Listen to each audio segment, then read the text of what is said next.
দেশে প্রতি বছর তামাক খাত থেকে রাজস্ব আসে 40,000 কোটি টাকার মতো। অন্যদিকে কেবল গেল বছরেই তামাক ব্যবহার এবং উৎপাদনের কারণে দেশের স্বাস্থ্য এবং পরিবেশগত ক্ষতির পরিমাণ দাঁড়িয়েছে প্রায় 87,000 কোটি টাকা, যা তামাক খাত থেকে অর্জিত রাজস্ব আয়ের তুলনাতে প্রায় 115% বেশি। সোমবারের সংবাদ সম্মেলনে তুলে ধরা হয় এমন তথ্য। জনস্বাস্থ্য বিশেষজ্ঞদের দাবি, তামাকের ওপর উচ্চ কর হার আরোপ করা হলে ধূমপান কমবে এবং তরুণদের তামাক গ্রহণ নিরুৎসাহিত করতে হবে। দেশের রাজস্ব খাতের বড় একটি যোগান আসে তামাক খাত থেকে। বিপরীতে জনস্বাস্থ্য তামাকের ঝুঁকিও কম নয়। গবেষণা বলছে বিশ্বের নবম বৃহত্তম তামাক গ্রহণকারী দেশ বাংলাদেশ। ঈদ আসবে, সাথে ক্যাশব্যাকও আসবে। নিজের বা প্রিয়জনের জন্য কেনাকাটায় এবারও নগদ পেমেন্টে পাচ্ছেন দারুণ ক্যাশব্যাক। তাই যাই কিনুন, পেমেন্ট করুন নগদে।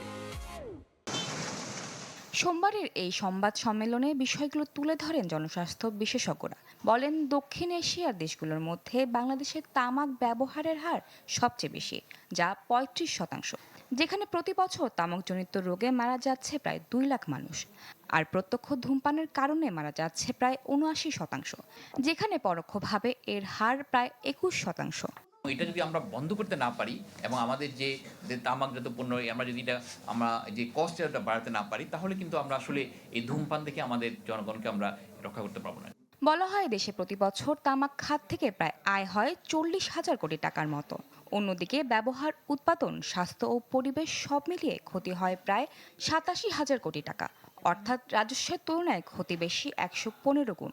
বিশেষজ্ঞদের মতে, তামাকের ওপর উচ্চ কর আরোপ করা হলে ধূমপান কমবে, তরুণদের তামাক গ্রহণ নিরুৎসাহিত হবে।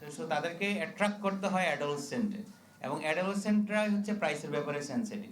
যদি দাম বাড়ে তাহলে অনেকে শুরু করবে না, আর শুরু না করা মানে হলো 25 বছরের 30 বছরের কাস্টমার পাওয়া যাবে না। মধ্যম এবং নিম্নটা একই পর্যায়ে এনে যদি আমরা দামটা বাড়াই, তাহলে সমাজের যারা নিম্ন আয়ের মানুষ এবং তরুণ যারা, তারা এই সিগারেট খেতে নিরুৎসাহিত হবে।